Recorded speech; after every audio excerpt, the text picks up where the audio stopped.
Hi, my name is Wouter, and in this video I would like to share 3 reasons why I prefer to use GraphQL over using a REST API when building a web application.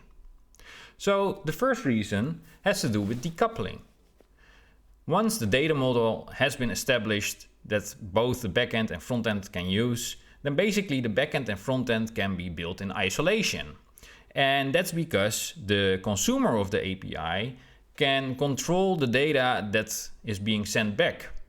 So for example, if the frontend wants to have a list of customers, then whether, for example, the name is added or the age is added, all those things can be specified by the consumer. So in this case, the frontend.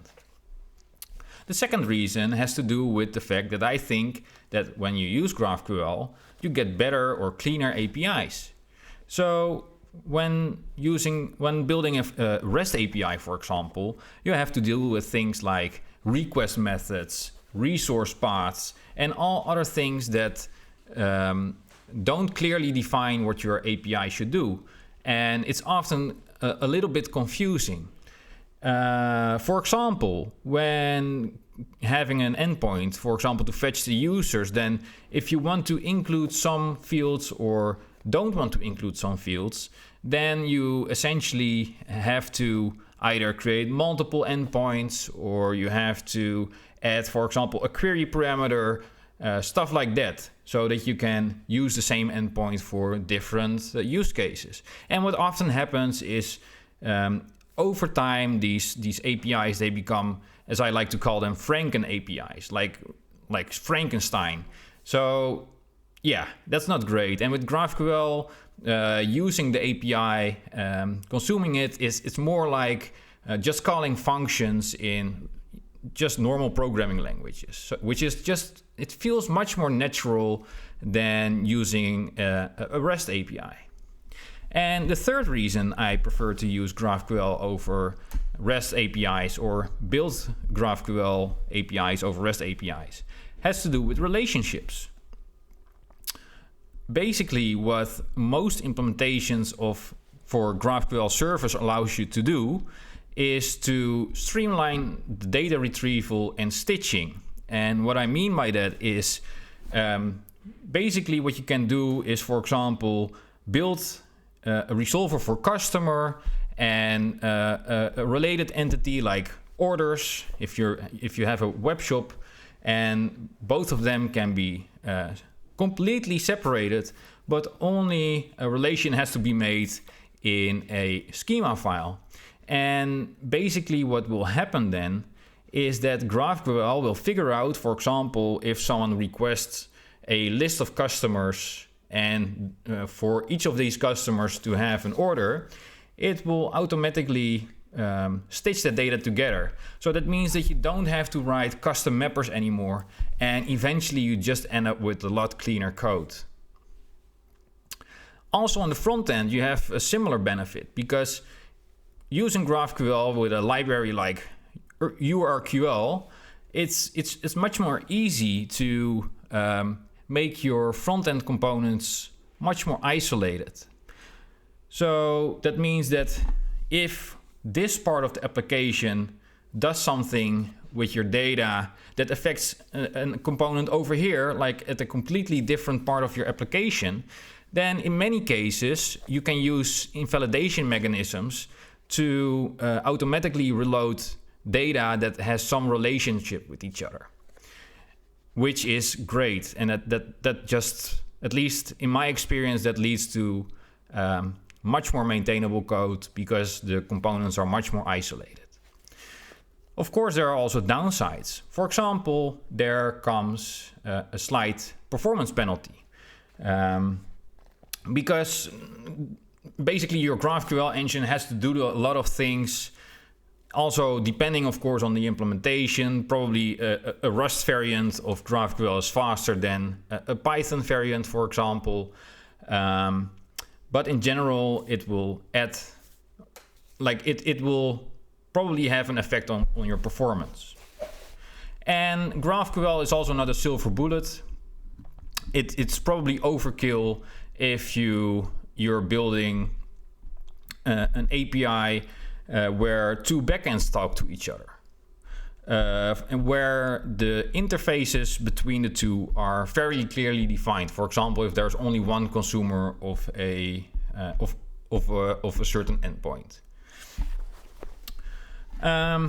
I use GraphQL extensively for my own projects, and yeah, I think it would be nice to at least share with you what my experiences are within those projects.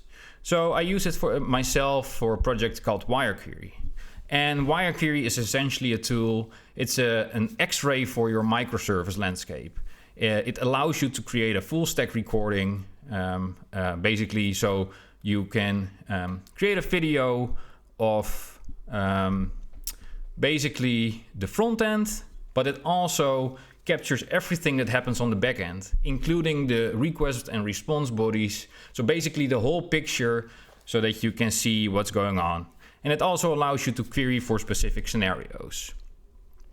So basically that's WireQuery. So it has a GitHub page. Yeah, I'll show you a small demo of how it works. And afterwards, I'm gonna show you some of the concepts that I've just discussed, but then in this context. So for example, imagine someone reported the problem and then they press some button. Then it can create a front-end recording. And you see, for example, the logs here. And you see a timeline here. And if you click on one of these queries, as it's called, then you can see a full stack trace. So everything that was going on during a request. And the way it works is basically, these are called sessions. But in order to instantiate a session, you basically need to create a template. And a template is basically a collection of queries that have a handlebars kind of format. And once you initiate them, then basically when you start a recording, for example, it will run these queries all at once. So just a short introduction about WireQuery. There's a lot more possible, but I think what's important for this topic is the fact that templates essentially have a one-to-N relationship with template queries. And so using GraphQL, what I can do, for example, on the front end, is I can create queries, like template queries like this, and I can say name template, and in this case, what will basically happen is that when I execute this, it will not only get the templates and the ID of a template, but it will also get the related template queries with it, including in this case the name template. Similarly, there's a relationship defined in the code which is called template queries. And basically you can also get from the n template queries, you can get the one template.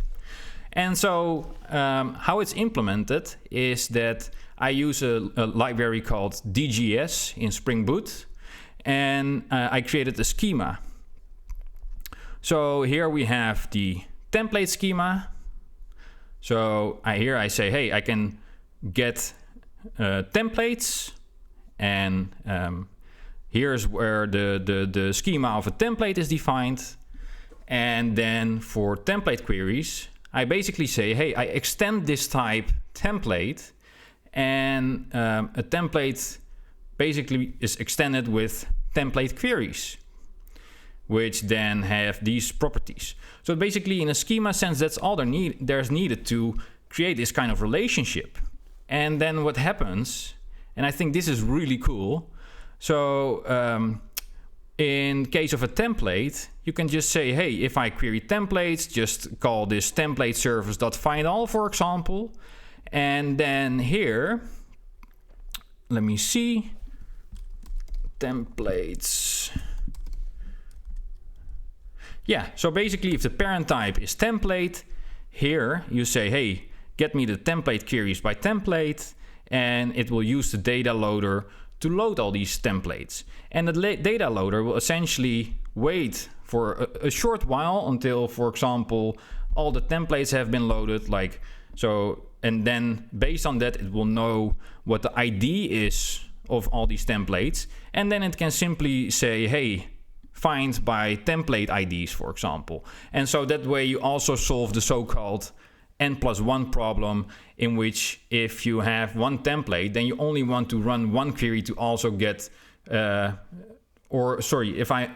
if you have, for example, 5 templates, then you only want to run one query to get all the related template queries instead of 5 queries. So basically the data loader then just calls find by template IDs, and the template IDs are being used to just directly query from the database. And so what's really cool here is that, as you can see, like there's the template query only has a relationship with template, but template does not have a direct relationship with template query.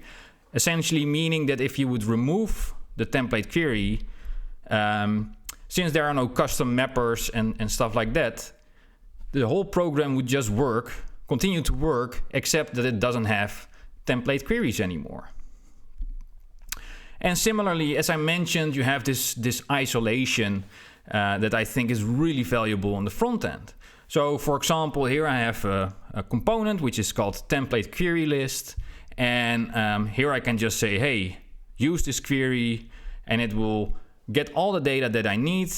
And basically, if an application would change or if a template would change, then this query will automatically be retrieved again. So that's basically why I think that GraphQL in many cases for web applications is superior.